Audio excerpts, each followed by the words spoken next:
1년 동안 그 주일 예배시마다 예배위원회 중책을 수행한 우리 성가대, 우리 대장님, 지휘관님, 여러 파트장님, 우리 성가대 멤버들, 우리 대신 또 대표성을 가지고 참 하나님을 찬양하고 영화롭게 해왔습니다. 우리 고맙습니다 하고 박수 한번 보내드립시다.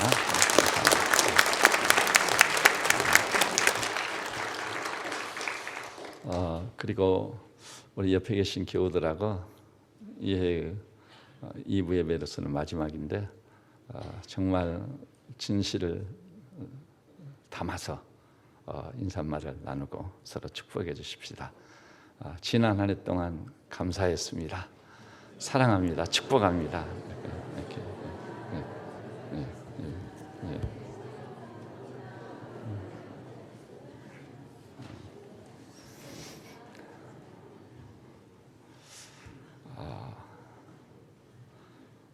조그만 가게를 운영하는 분들도 하루 일과가 마치면은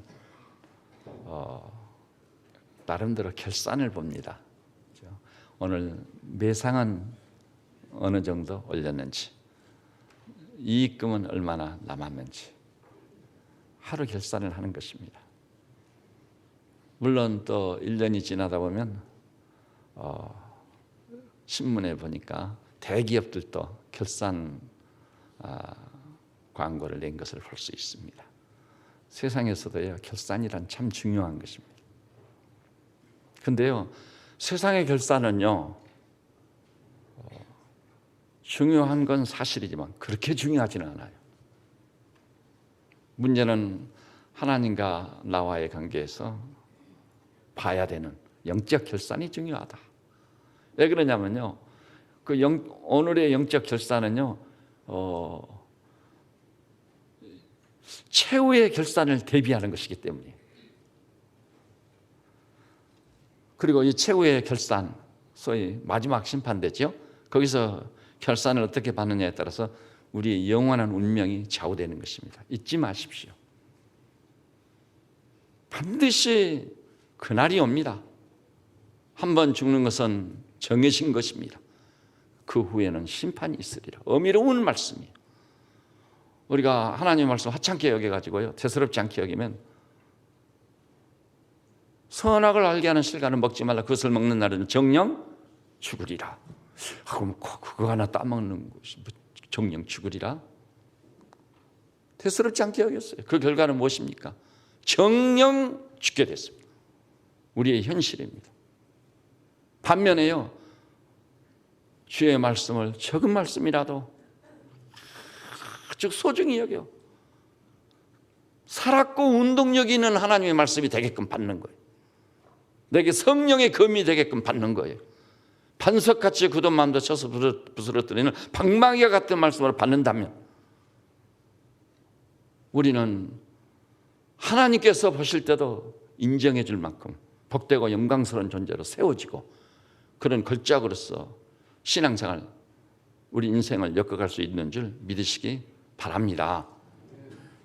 그래서 오늘 2014년을 마감하는 이 마지막 주일 2부 예배를 통해서 우리는 결산에 관계된 말씀을 보고자 하는 것입니다. 그래서 오늘 설교의 제목이 뭐죠? 계산할 날이 온다. 로마서에 보니까 우리가 무엇을 믿고 어떻게 행했는지 하나님께 직고할 날이 온다. 직고란 말이 히라보에서요, 세만단 말이에요. 세만다. 근데요, 세상에서는요, 뭐 봉투를 건넨다든지 또 배후에서 어떻게 권력을 이용해서 한다든지 해가지고 그 셈법을 딱 바꿔놔요. 그래서 억울한 사람도 많고 또 자기는 3이나 4밖에 잘못했는데 10이라는 엄청난 대가를 지불하게 되는, 그때 그 눈에 억울한 눈물을 누가 닦아주겠습니까? 세상에서는 그래요. 그러나 하나님과 우리가 결산을 보는 것은요, 그 누구도 시비를 걸 수 없게끔 우리의 중심을 보시고 심사를 통촉하고 폐부를 시험하시는 그분이 판단하시기 때문에 정확히 공의롭게 평가하고 판단하여 종말론적 심판되어서 그것을 베푸실 겁니다. 그러니 오늘의 결산을 우리가 얼마나 잘해야 될 것인지 답이 나와 있습니다. 오늘 결산을 잘 본다면 그날에 우리는 틀림없이 착하고 충성된 종이라고 칭찬받는 성도가 되실 줄로 믿습니다. 근데 오늘 이 본문이 바로 그 결산 보는 말씀이에요. 열문화의 비유라고 하지요. 문화, 이게 뭘까요? 데나리온과 비교해서 생각해 보면 쉽게 알아요. 돈의 화폐 단위인데요. 데나리온이라는 것은 성인 노동자 하루 품값이에요. 요즘 우리나라 하루 품값이 요즘 그 교회 시설 개선을 하면서 딱 보니까 어떤 분은 하루 품값을 15만 원으로 계산한 분이 있고 어떤 분은 10만 원으로 계산한 분이 있더라고요. 대체로 하루 품값을 15만 원으로 계수하는 그런 경향을 띠고 있다. 그것을 엿볼 수 있었어요. 견적을 가져오지 않아요. 야, 우리나라 노동자 임금이 많이 올랐구나. 그런 것을 실감할 수 있었습니다. 그런데 데나리온이라는 것, 1데나리온은 어느 정도 분량이냐면 성인 노동자가 일한 하루 품값에 해당된단 말이에요. 그럼 문화는 뭐냐? 100데나리온이 1문화입니다. 그러니까 이게 쉽게 얘기하자면 성인 노동자가 100일 동안 일한 품값에 해당되는 게 문화다.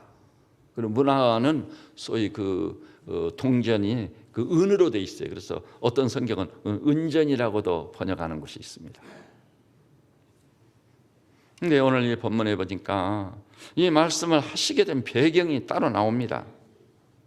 11절 하반절 보니까 그들은 하나님 나라가 당장에 나타날 줄로 생각합니다. 예루살렘을 향해 가고 계시는데 제자들과 따르는 사람들이 하나님 나라가 이제 예루살렘이 가까웠으니까 예루살렘에 입성하면 로마를 일거에 완전히 파멸시키고 하나님 백성 이스라엘이 세계 최강의 나라가 되게 할 거다. 이제 예루살렘에 가까웠으니까 무슨 일이 터질 것 같아요. 그것은 로마의 멸망, 이스라엘의 최강, 이렇게 결론 지어질 것이라고 기대하고 가슴이 설레이는 거예요.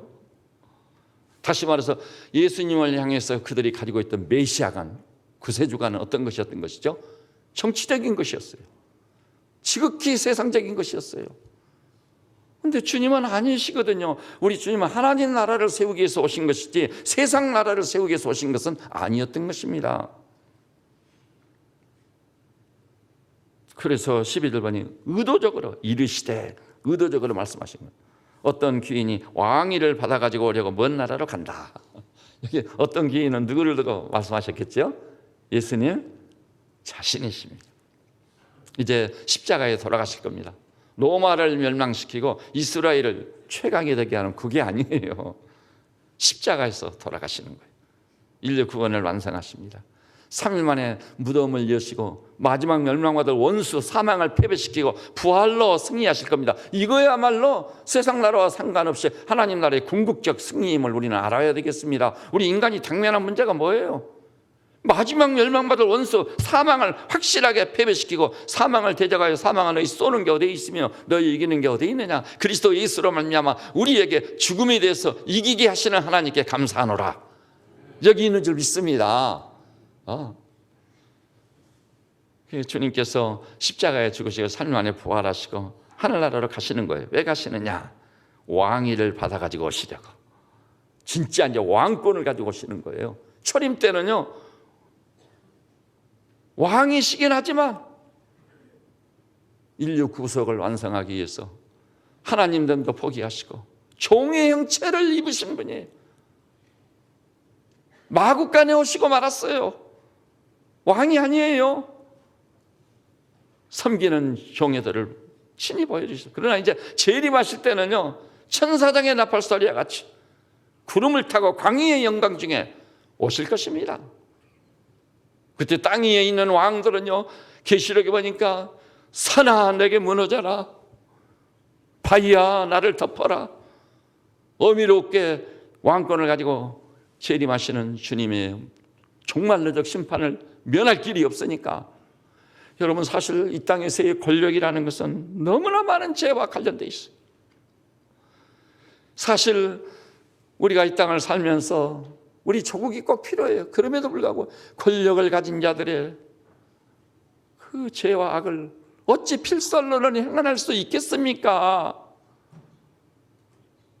마침내 종말론적 심판이 쏟아질 줄로 아는 것입니다. 그러므로 무릇 여러분이나 저나 신분이 좀 상승하려든지 권력층에 들어가지 않아요. 잊지 마십시오. 위에 계신 상전 되신 우리 하나님께 대해서 진정한 경외심을 가지고 그 앞에 무릎 꿇고 하나님이 주신 바 그 권력을 공의를 시행하는 데 아름답게 써야 될 줄로 믿으시기 바랍니다. 왕권을 가지러 가시는 거예요. 근데 가실 때요, 특이한 어떤 공적 식을 행하시는 거예요. 10사람을 딱 불렀습니다. 10문화를 한 문화씩 딱 나눠줬습니다. 그리고 내가 돌아올 때까지 장사하라. 이 말씀을 놓치지 마십시오. 따라서 해볼까요? 내가 올 때까지 장사하라. 한 문화씩 나누신 이유는 장사하라고 주신 것입니다. 그 한 문화씩 맡긴 주인의 의도를 놓쳐서는 안 됩니다. 제가 지금까지 아무리 묵상하고 역사를 제 나름대로 어떤 통찰력을 가지고 바라보고 하나님 말씀을 깊게 상고해 볼 때요, 궁극적으로는요, 하나님의 뜻이 실현되는 거예요. 이것이 우리의 삶의 목표가 되는 하나님의 뜻. 우리 하나님께서는요, 이 통치 대권을 가지고 계신 분이에요. 그분이 그 통치 대권이라는 거, 주권을 가지고, 주권이라고 하죠. 절대 주권. 이걸 가지고 반드시 그 뜻을 이루시고야 맙니다. 그러면 그 뜻이 절절히 포함된 하나님 말씀은요, 천지는 없어질지라도 내 말은 일점 이력도 패하고 다 이루리라. 그렇게 되고야 맙니다.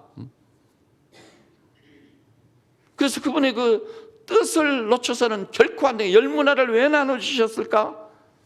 거기 딱 말씀이 덮쳐있는, 내가 올 때까지 장사하라. 아까 말씀드렸죠. 장사하는 사람들 보니까 조그만 가게를 운영해도 매일 뭘 한다고요? 결산을 보는 거예요. 매상은 얼마나 올랐고 이익금은 얼마나 남았는지. 이 하나님 나라에 있어서도요, 소위 장사에 해당되는 거, 하나님 나라의 경영이라고 볼 수 있어요. 경영. 요즘 경영학이 처음에는요, 이 상대나 경영학과가 있어요. 얼마 안 있으니까 제가 대학교 다닐 때 농업 경영학과가 딱 출연했나, 농업 경영. 근데 지금은요, 모든 것이 경영이 문제. 이제는 교회도요, 교회 경영이란 말이 나왔어요. 교회 경영. 그래서 물론 세상 나라의 경영과는 완전히 다른 거예요. 하나님 나라의 경영이라는 것은 모든 경영하는 사람들이 마땅히 엎드러져 가지고 배워야 될 신국적인 경영, 그것을 배워야 돼요. 그래야 나라가 평안하고 회사가 조용하고 뻗어나가는 거예요. 그리고 그 뻗어나가는 것은요, 남을 짓밟고 올라서는 것이 아니라 상대방과 더불어 사는, 함께 가는 놀라운 역사로서 경영이 비로소 이루어질 줄 알고, 그 경영이 이루어질 때만 미국도 살아야 되고 우리 한국도 살아야 돼요. 요 근래의 대국들을 보면은요, 자기 나라를 위해서 소수민족이나 적은 나라를 그냥 무슨 벌레 밟듯이 그냥 밟고 지나가는데 굉장히 위험한 짓이에요. 나중에 그건 하나님께서 종말론적 심판을 하시게 되는 것입니다. 그래서 우리 대한민국도요, 반드시 그걸 잊어서는 안 돼요. 우리 백성들이 마음을 먹어 뜻을 먹어 물질도 모아가지고 우리보다 훨씬 못한 나라들을 섬기는 자세로 종의 도를 실현해서 그들도 잘 되고 우리도 잘 되고 윈윈이라는 게 있지 않아요, 세상 나라에서도. 그렇단다면은 아마 베트남 가가지고요, 우리나라가 한국인들이요, 월남전에서는 아주 잘못했는데 그 이후에 그것을 불식시키고 사업하는 사람들, 그리스도인들이 가가지고 선교사들이 가가지고 그랬어요. 그런 결과 이번에 어떻게 됐죠?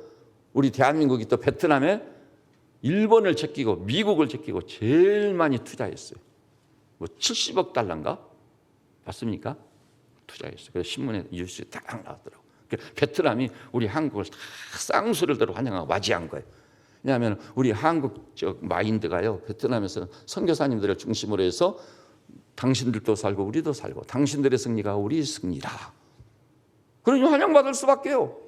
동남아 가보세요. 저 산간지대에 가면 일본 사람들이 복숭아나무 다 심어놓고 오래전에, 그러고 동남아 도시를 쌩쌩 달리는 차들은 전부 일본 차였어요. 그런데 일본은 경제 동물이라고 했잖아요. 슬슬 뭐 주는 듯이 해가지고 다시 탁. 그러니까 우리 대한민국이 베트남에서 일본을 넘어선 거예요. 하나님의 은혜인 줄 압니다. 이런 마인드를 가지고 경영을 해야 돼요.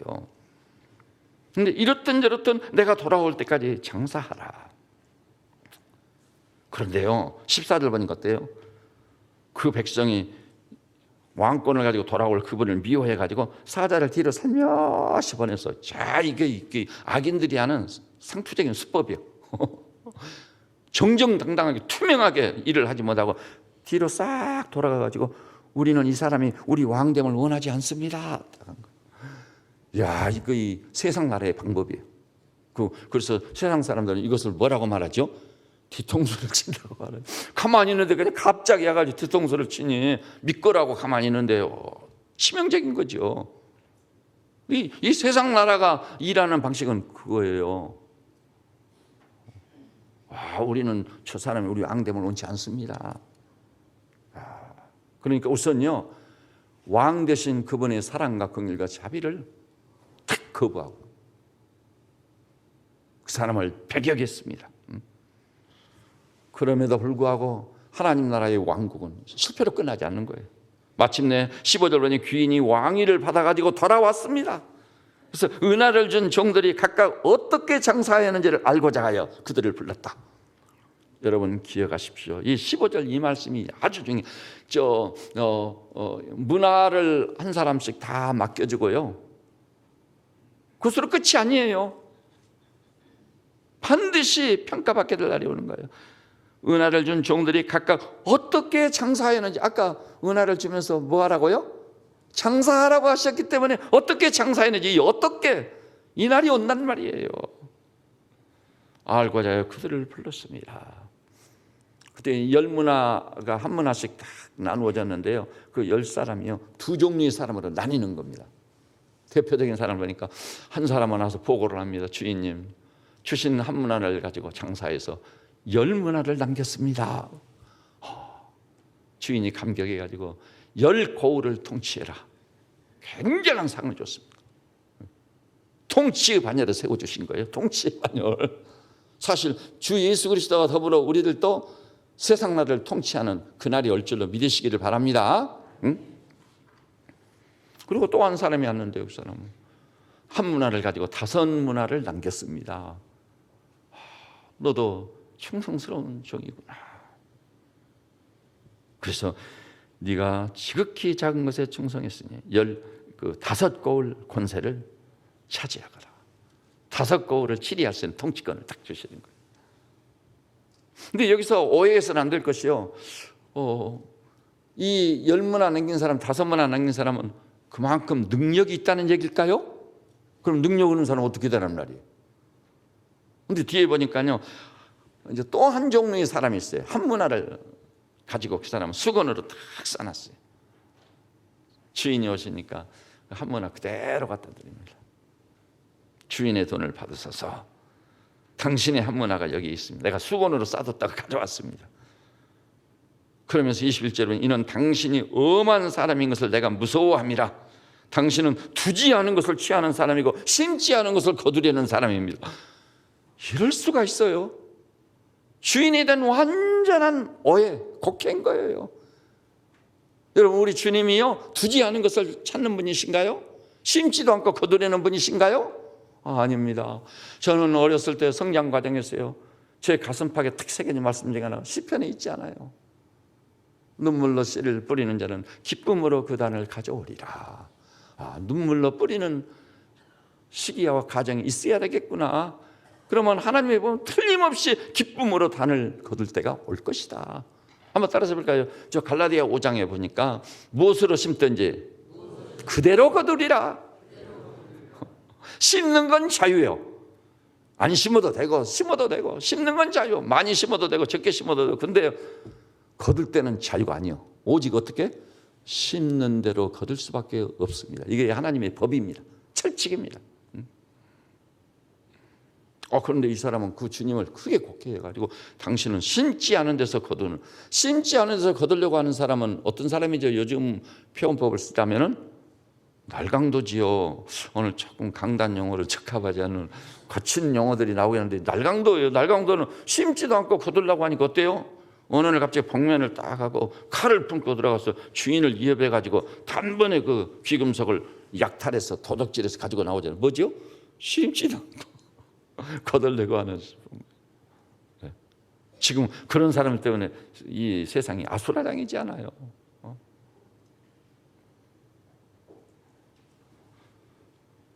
그런데 우리 주님은 그런 분이 아니세요. 무엇을 심든지 그대로 거두리라. 항상 제 가슴에 살아있는 말씀, 귓전을 때리는 말씀이에요. 그러니까 여기 한 문화 가진 사람이 내 중에요, 죽임을 당하지 않아요. 죽임을 당했던 결정적인 이유가 본문에 나와 있어요. 첫째는 왕됨을 원하지 않았다. 왕됨을 원하지 않은 거예요. 이 본문을 곡해하면은요, 한 문화 그대로 가지고 온 사람은 능력이 없어서 그랬는데 그걸 탓할 수가 있겠느냐? 능력이 없어서 탓한 게 아니에요. 장사하라고 했어요. 능력의 문제가 아니라 순종의 문제인 거예요. 일을 남기든 안 남기든 주인이 장사하라고 했으니까 그걸 가지고 나가서 내가 장사해버리라. 내가 당신의 뜻을 받들어 장사하려 하니 주님 도와주십시오. 함께 해주십시오. 장애물이 있으면 그 장애물을 제거도 해주시고, 홍해가 가로놓여 있으면 그 갈라지기도 하시고, 여리고가 버티고 있으면 무너뜨려 주시고. 그래서 이 종이 주님이 맡기신 그 달란트를 가지고, 이 문화를 가지고 장사를 하려 하니 거둘 수 있는 열매가 풍성하게 하시고 좋은 결실을 수확하게 해주십시오. 그래서 주님을 기쁘시게 하고 그 주의 거룩한 뜻을 이루어드리고 싶습니다. 그런데 이 사람은 어땠어요? 그런 마인드가 있었어요? 없었어요? 전혀 없이 한 문화를 갖다가 수건으로 싸가지고 딱 놔둬버린 거예요. 장사하라고 뭐 이거 주인의 뜻이나 주의 말씀은요, 귓전에 있질 않아요. 그리고 오히려 주님이 왕 되는 것을 원하지 않는다고. 다시 말해서 우리 주님은요, 왕으로서 그분의 뜻을 면면히 펼쳐나가시는 거거든요. 그런데 왕됨을 원치 않으니까 그분의 말씀도 행하지 않아요. 그분의 뜻을 이루어드리지도 전혀 않은 거예요. 그 마인드가 문제인 거예요. 그걸 탁 수건을 써서 놔두고 엄청난 영적 게으름을 피운 거예요. 마음의 자세야, 마음가짐입니다. 오늘 여기 나와서 우리 교우들께서는요, 꼭 세상 장사하는 것과 정확히 일치시켜 이해하려 하지 마시고, 하나님 나라의 경영이라는 것은 장사를 힘써 하는 거예요. 이익이 남고 안 남고 그것은 둘째 문제예요. 그분이 장사하라고 명령을 받았으니 내가 최선을 다해 장사하겠습니다. 주님이 은혜 주시고 복 주시면 좋은 열매를 맺을 줄로 믿습니다. 그리고 눈물로 씨를 뿌리는 이 작업을 계속해서 하시기를 바랍니다. 그러면 때가 되면 기쁨으로 단을 거두는, 뿌린 대로 수확하는 놀라운 역사가 있을 줄 믿습니다. 게으름을 피우고 안일에 빠져요. 그러면 안 된다는 거예요. 그러나 여기 장사하라는 것이죠. 그것이 하나님 나라적인 경영을 의미한다는 것은 놓치지 마십시오. 여기 세상에서요, 막 물질로 투자를 해가지고 뭐 가게를 키우고 뭐 사업을 키워가지고 그것이 아니에요. 때로는 그것도 속할 수 있는 일이지만 이건 신국적인 경영을 의미하는 거예요. 하나님 나라에 있어서. 여러분과 제가 받은 바 문화가 있다면 뭐죠? 영적으로 해석한다면 허물과 죄로 죽었던 우리를 그리스도의 보혈로 정결케 하시고 우리를 구속하여 하나님의 자녀란 최고의 신분을 주신 주님을 찬양할지어다. 그래서 우리는 하나님의 자녀가 된 겁니다. 하나님의 우주의 왕자, 우주의 공주인 거예요, 우리는. 그리고요, 우리에게요, 하나님의 자녀로서 아버지의 뜻을 이루며 살라고 우리에게 말씀을 주신 거예요. 말씀. 정말 저는 하나님 말씀을 볼 때마다, 묵상할 때마다 과연 하나님의 말씀이다. 이 말씀을요, 뭐 간단하게 대수롭지 않게 생각하는 게 아닙니다. 이 말씀은 제게 있어서는 아주 결정적이고 절대적인 겁니다. 베드로처럼 너희도 가려느냐? 생명의 말씀이 주께 있사오며 우리가 네게로 가오리까. 생명의 말씀으로 말씀을 받을 수밖에 없습니다. 과거에는요, 말씀이 수면제 역할을 톡톡히 하는 때가 있어요. 어떻게 잠이 좀 안 오고 그러면 일찍 자려고, 또 시험 때 일찍 자고 새벽에 일어나려고. 제가 새벽잠이 없으니까요. 근데 그럴 때는 영락없이 성경이에요. 성경 딱 펴고 누워서 이렇게 뭐 무슨 몇 절 보기도 전에 잠이 스르르 오는 거예요. 그러니까 제가 장깨를 부려가지고 전기 스위치를 딱 누워서 끌 수 있는 데 딱 내려놓고 잠이 딱 오면 그만 불만 딱 끄고 자는 거예요. 진짜 수면제로서는 효과가 대단해요. 대단해. 근데 언제부턴가 그 말씀이 깨달아지고 달기가 꿀 같더니 종일 그 말씀을 묵상하게 하시더니 하나님의 말씀은 살았고 운동력 있어 좌우의 날선 어떤 검보다 예리하여 혼과 영과 관절과 골수를 찔러 쪼개버린다. 할렐루야. 맞습니다. 그래가지고 에베소서에 있듯이 그 말씀을 성령의 검으로 받는 거예요. 성령의 검으로 말씀이 내게 다가오는 거예요. 압도적으로.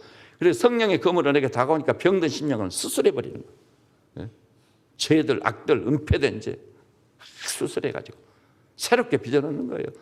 여러분, 하나님의 말씀이요 여러분의 각성으로 말미암아 성령의 검으로 임하시기를 바랍니다.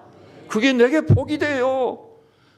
소설 읽을 때는요 나 눈물도 흘리고 감동 먹고 디마 호이스가 쓴 춘이라는 소설을 읽으면서 이불을 뒤집어 쓰고 중학교 2학년 때 얼마나 울었는지. 근데 그것이 나를 바꾸지는 못했어요. 그 디마 호이스가 그리고 있는 그 춘이에 나오는 그 주인공의 그 아름다운 사랑 때문에 그냥 완전히 사랑에 넋을리고 울었던 거예요. 어린 마음에. 나도 이렇게 순수한 사랑을 한번 해봤으면 그런 소원도 있었겠죠. 근데 지나놓고 보니까 성경은 소설이 아니에요. 살았고 운동력 있는 말씀, 성령의 검으로 와가지고 존재 자체를 흔들고 수술해버리고 새롭게 세워놓는 거예요. 나도 나를 몰랐는데 마음의 생각과 뜻을 능히 감찰하는 놀라운 말씀인 거 믿으시기를 바랍니다. 그리고 나 여호와가 말하노라 내 말이 불같지 아니하냐 반석을 쳐서 부스러뜨리는 방망이와 같지 아니하냐. 정말 우리 인간의 마음은 너무 완악하고 강팍해요. 너무나도 강팍해요. 나도 어찌할 수 없어요. 근데 하나님의 말씀은 반석같이 굳은 마음을 쳐서 부스러뜨리는 불방망이로 압도적으로 내게 다가오는 줄 믿습니다. 여러분이 성경에 기록된 이 말씀들을요 도덕적인 윤리적인 말씀만 좋아하는 사람, 아직 성경에 눈이 열리지 않은 사람이에요. 살았고 운동력 있는 말씀으로 성령의 검 같은 말씀으로 반석같이 굳은 마음을 쳐서 부스러뜨리는 불방망이와 같은 말씀으로 받을 수 있는 그 수준까지 가시기를 주님의 이름으로 축복합니다. 그러면요 그 말씀으로 말미암아 저나 여러분이 얼마나 복되고 영광스러운지 이름 말할 수가 없는 거예요. 측량할 길이 없는 거예요. 그러나 분명한 것은 오늘 본문을 보니까 귀인이 왕위를 받아가지고 돌아와서 은하를 준 종들이 각각 어떻게 장사했는가 계산을 하신단 말이에요. 결산을 보십니다. 틀림없이. 피할 수 없는 일이에요. 그래서 우리가 이 땅을 사는 동안 교회를 섬기고 가족의 일원으로 조국과 민족의 일원으로 살 때요 엄청난 각성중에 있어야 돼요. 여기 있는 목사라고 게으름 피우고 싶을 때가 없었겠습니까? 그리고 이 목사 같은 경우는요 저를 따라다니면서 눈을 부릅뜨고 저를 관찰하면서 감독할 사람 있어요 없어요?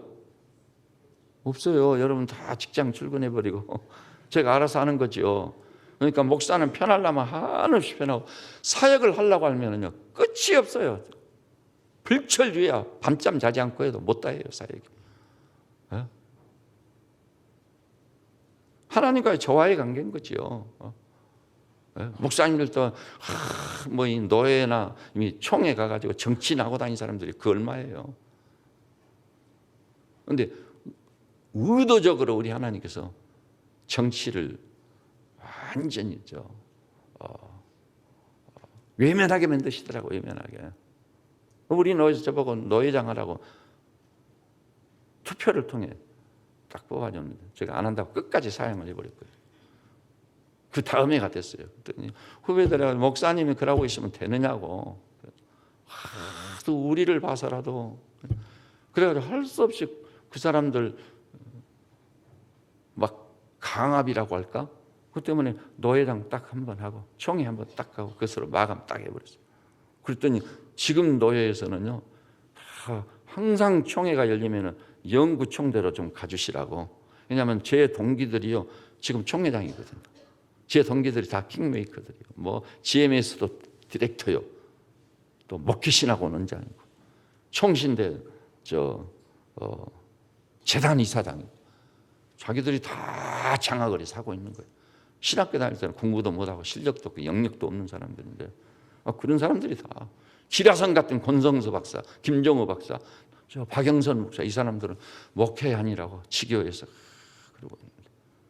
정치 좋아하는 사람이 가서 다 장악을 하고 총회를 좌지우지하고 있는 거예요. 그러니까 그런 동기들이 있는 줄 알고 친구들이 있는 줄 알고 저보고 영구적으로 총대로 가시라고 그래야 우리 노예에 좀 유익이 있지. 그래서 한 번 딱 가고 그것으로 끝냈습니다. 그러니까 저는 회의 체질이 아니잖아요. 종일 하여간 뭐 이틀, 3일 회의 석상에 앉아가지고 저는 한 번 가가지고 눈 감고 쉬는 거죠. 조용히 쉬고 있는 거예요. 누가 뭐 싸우든 말든 저는 자고 있는 거예요. 자고. 그게 꼭 잘했다는 건 아니지만은 정말 이 정치나 이런 것을 예민하게 하신 주님이 저기는 강제로 외면하게 하셨거든요. 사람인지라 다 명예욕도 있고 있지 않아요. 그렇죠? 권력욕도 있는 거고. 그렇지만 하나님께서 강제로라도 다 그것을 외면하게 하시니까 얼마나 감사하고 좋은 일인지 모르겠어요. 여러분, 저나 여러분이 이 땅에서 신앙생활을 어떻게 했는지, 어떻게 주님을 섬기고, 어떻게 주인의 뜻, 왕의 뜻을 실현하기 위해서 힘쓰는지 그것이 평가받을 날이 반드시 올 겁니다. 그것이 능력과 상관없다는 것은 거기서 밝혀졌어요. 17절 주인이 이르되 잘하였다 착한 종이여 네가 지극히 작은 것을 충성했어요. 지극히 작은 것이라고 했어요. 그 능력과는 관계가 없어요.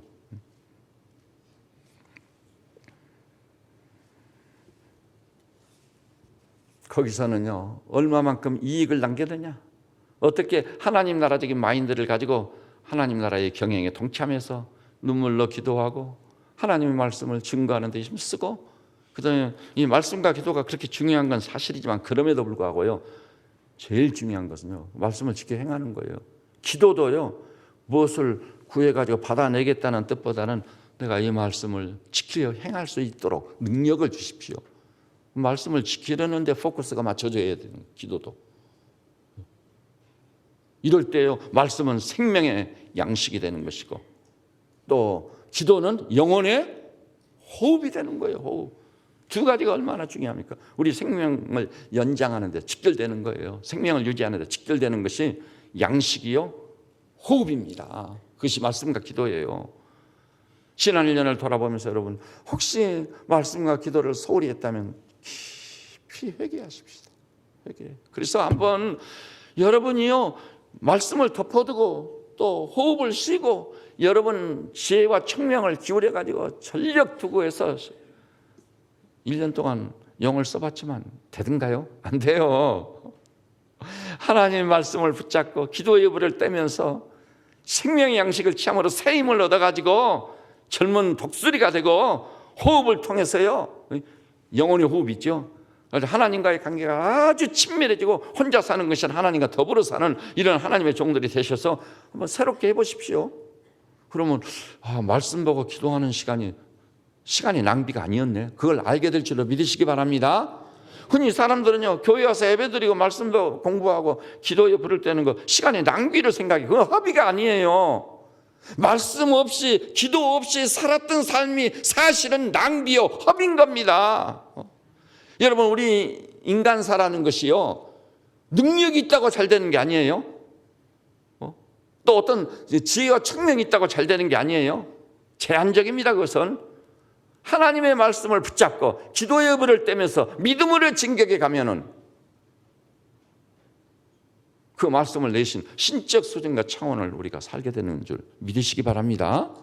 그래서 IQ가요 80밖에 안 되는 사람도 어리석기 때문에 무지몽매하기 때문에 하나님 말씀 굳게 붙잡고 그 말씀대로만 행해버렸어요. 살든 죽든.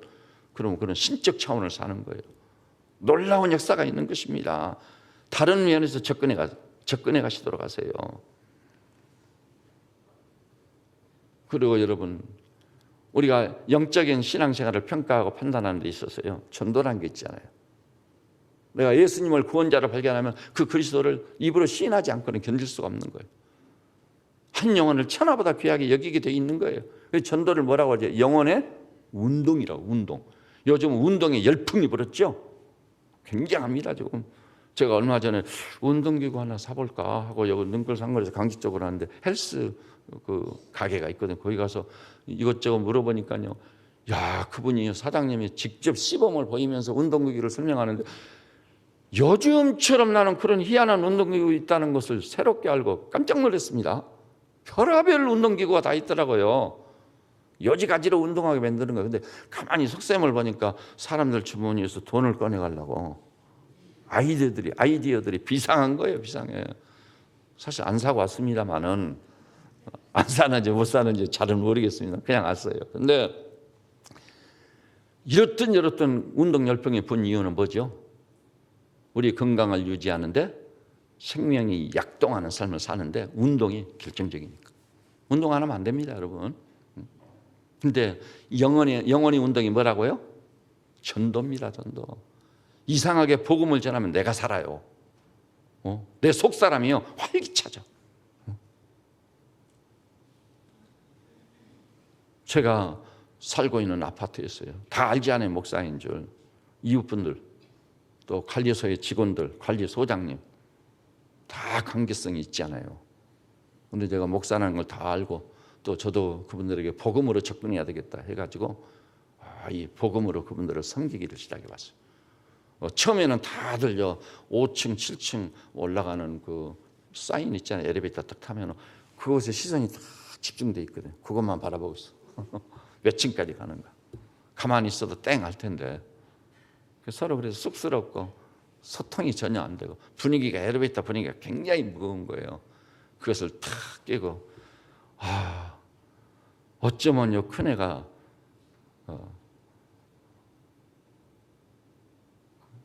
배꼽 인사를 예쁘게 하는지, 너는 장차 커서 훌륭한 사람이 되겠다. 하나님의 은혜로 훌륭한 사람이 되거라. 그러면 교회도 안 다니는 안 믿는 젊은 엄마들도요, 그 훌륭한 사람이 된다는 말이 그냥 정신이 없는가 봐요. 그래서 야, 얘 빨리 예해라. 그래서 예하는 게 아니라 아멘 하는 거다. 근데 그것에 대해서 거부 반응이 없어. 거부 반응이 없어. 이런 방법 저런 방법으로 접근해 가지고 처음에는 막 대적하고, 우리 101호에 사는 그 가정은요, 이제 불교신자예요. 그래서 불자의 집 딱 붙여놓고 옆에다가 새해가 되면 항상 뭘 붙이죠? 부적. 지금도 부적 붙어 있어요. 그래서 제가 한문을 옛날에 조금 읽었기 때문에 그 팔자성어를 제가 딱 아는 거죠. 딱 붙여놨어요.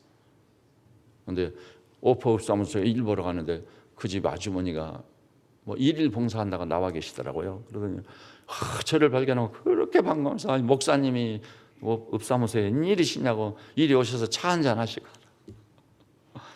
근데 그 양반은 불교신자고 나는 교회 목사니까 불교신자들이 유난히 기독교에 대해서 부정적이지 않아요. 그냥 안 지나가요, 불교신자들이. 그런데 그냥 그분이 왜 그렇게 됐을까요? 그래서 그리스도의 마음을 품고 접근해서 이 얘기를 건네다 보니까 장애물이, 장벽들이 다 무너졌어요. 그리고 마음의 문을 연 것이죠. 오늘 여기 나서 우리 성도님들이시오, 저 사람은 조폭같이 생겼으니까 안 받을 거다. 저 사람은 냉기가 딱 도는 것 보니까 절대 복음이 맥히지 않을 거다. 여러분이 스스로 판단하고 평가하지 마세요. 사실 조폭이라 할지라도 그 상대방이 냉기가 막 흐르고 있을지라도 그리스도의 심장으로 접근하면, 성령이 역사하시면 문이 열리고 말씀을 받고, 그리고 심지어는 존재가 변화되어 구원까지 받는 놀라운 역사가 있을 줄 믿으시기를 바랍니다. 이런 것이 다 뭐예요? 장사하는 거예요. 영적으로 장사하는 거, 경영하는 거예요. 그런데 무엇보다 중요한 게요, 모이게 힘쓰는 겁니다. 제가 목회를 해보니까요, 유명한 장 칼뱅이 그랬어요. 교회는 구원의 모체다. 무엇 때문에? 교회가 가지고 있는 여러 가지 집회들 있잖아요. 모임들, 예배도 있고, 또 무슨 뭐 성경 강해, 바이블 스터디 다 있잖아요. 목장 모임. 근데 교회가 가지고 있는 목사님 뭐 목장에 가야 되고, 수요일 날 뭐 금요일 저녁 기도에 새벽 기도, 도대체 세상 일을 논지하고 그렇게 합니까? 근데요, 초기 기독교 공동체 보니까 날마다 모이게 힘쓴 겁니다.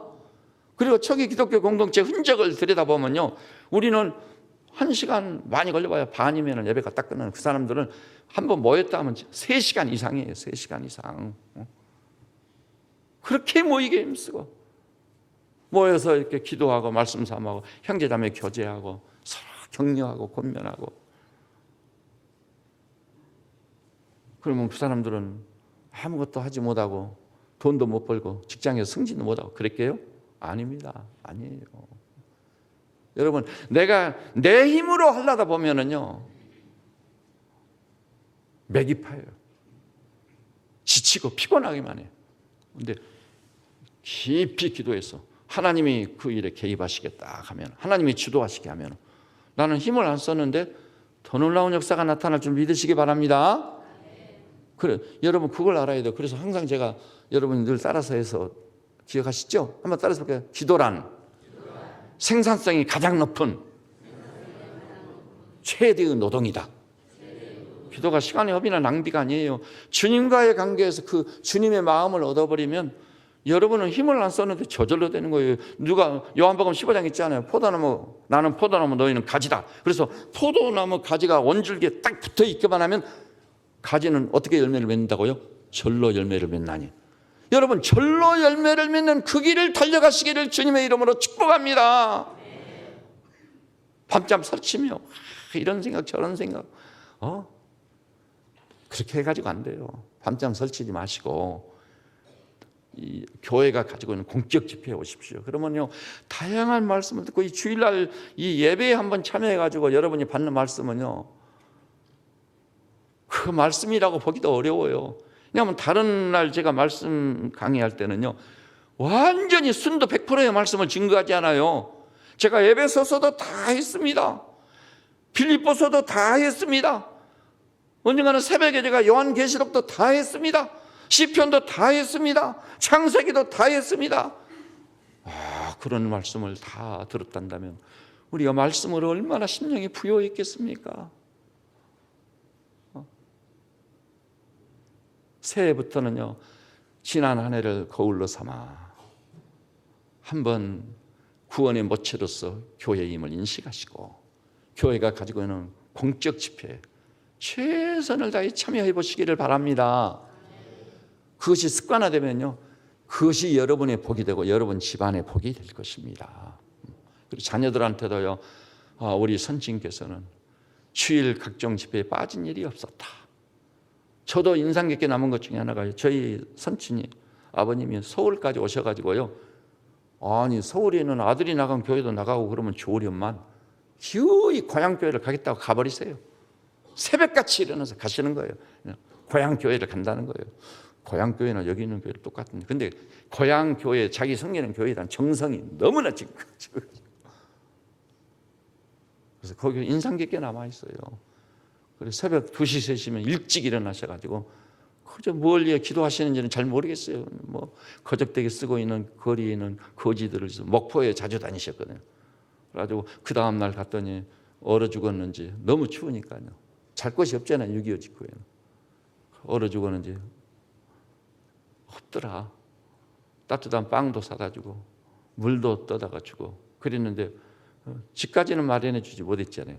추위를 지나다가 죽은 거예요. 얼어 죽은 거예요. 그런 게 굉장히 인상 깊게 남아있어요.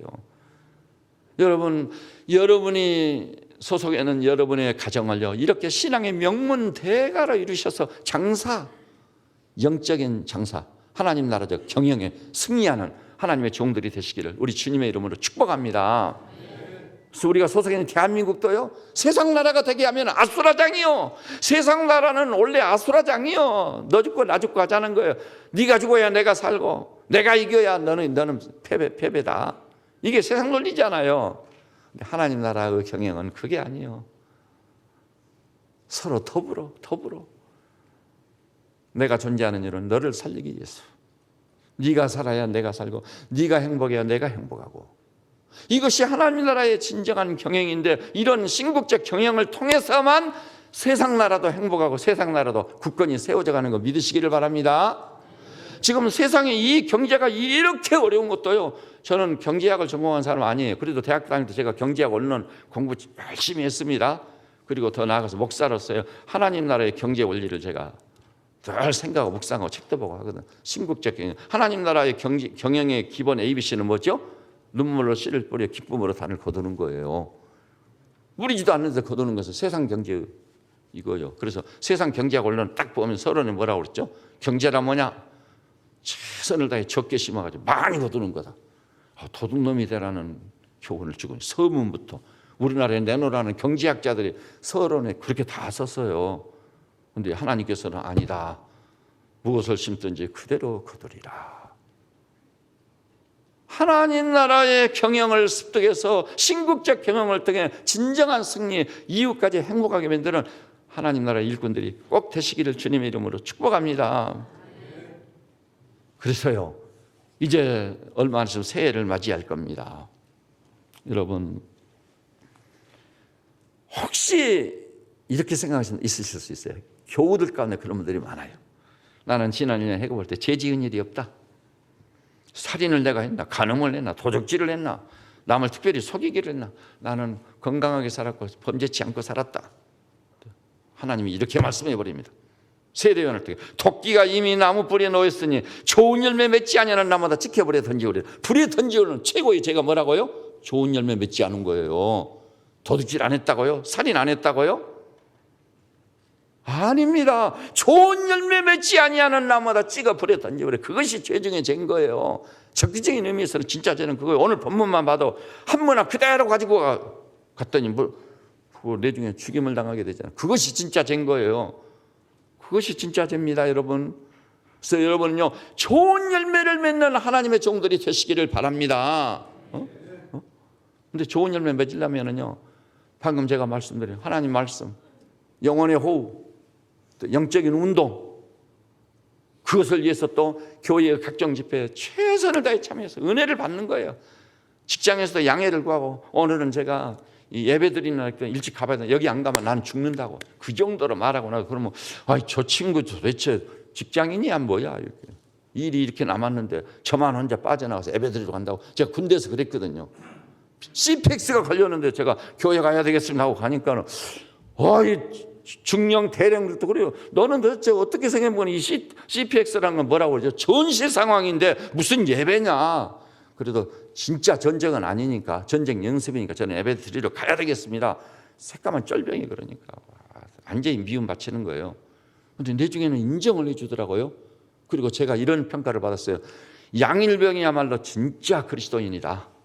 이 양일병은 자유를 줘라. 수요일날 주일날은 무조건 자유다. 교회 가고 싶을 때 언제든지 가고 보장을 딱 해주더라고. 그리고 그런 저를 존중히 여겨주더라고요. 존중히 여겨주는 거예요. 그래서 우리 예비군 참모 양반은요, 사단장, 부사단, 예비 부사단 여기 있어요. 예비군 사단장이거든, 그분 지휘서신 같은 나보고 다 쓰라고 하는 거예요. 제가 다 썼는데 제가 사용하는 문장은요, 너무 위대한 문장이어가지고 군대 용어로는 잘 맞지 않아요. 그러니까 그분이 그놈을 주번 사령하면서 그놈을 암송해가지고 예비군 모이면은 지휘서신 발표하려고 그거 암송하고 있는 거예요. 문장 사용하는 어휘가 다르지 않아요. 그래가지고 그분이 어떻게 존중히 여겨주시는지 내중에 사단장님까지 알게 돼가지고 제가 내중에 예비군 참모부에 근무하는 사람이 휴가 끝나고 딱 들어갔더니 백오현대 너는 군종이다. 군종으로 딱 명령을 내놓고 기다리고 있으시다. 그래서 저는 군종이 됐어요. 이제 군종이. 예? 오늘 여기 나서 우리 교우들이시오. 무엇으로 세상을 이기겠습니까? 신국적 경영을 통해 세상을 이기고 승리하며 하나님 나라를 세워가고 이 어지럽고 폐역한 시대를 변화시켜가는 하나님의 종들이 다 되시기를 우리 주님의 이름으로 축복합니다. 자, 이제 시간 관계상에 한마디만 더 붙이고 싶어요. 히브리서 10장에 보니까 이렇게 말씀하고 있어요. 모이기를 패하는 어떤 자들의 습관과 같이 하지 말고 그날이 가까움을 볼수록 더욱 모이게 힘쓰자. 그날이 옵니다. 평가받을 날이요. 심판의 날이 오고야만 합니다.